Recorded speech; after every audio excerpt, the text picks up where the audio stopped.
আমার মাছ ভাজা, আর মাছ ভাজাগুলো আর সাথে আমি দিয়ে দিয়েছি কড়াইতে তেল আর জিরা, কেননা এর সাথে হয়ে যাবে আমার মাছ ভাজা। আর এখানে আমি তরকারি,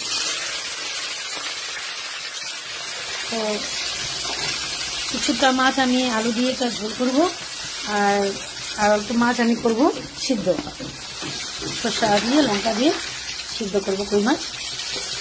তো আলু দিয়ে ঝোল করবো আর সরষা দিয়ে সিদ্ধ করবো, 2 রকম করে বানাবো আমি আজকে রান্নাটা করবো।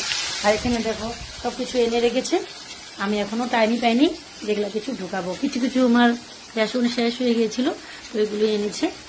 তো এখন ডাল আছে, তেল আছে, চাপাতি, চিনি, ম্যাগি, এগুলো সব ঠিক করতে হবে।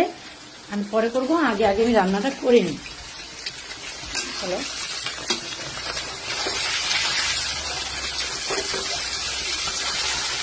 কে আমার মতন কই মাছ খেতে ভালোবাসো?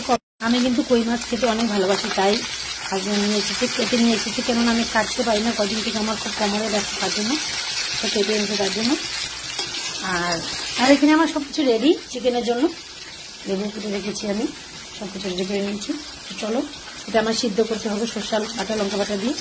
তো চলো ফটাফট আমি রান্নাটা সেরে নিই।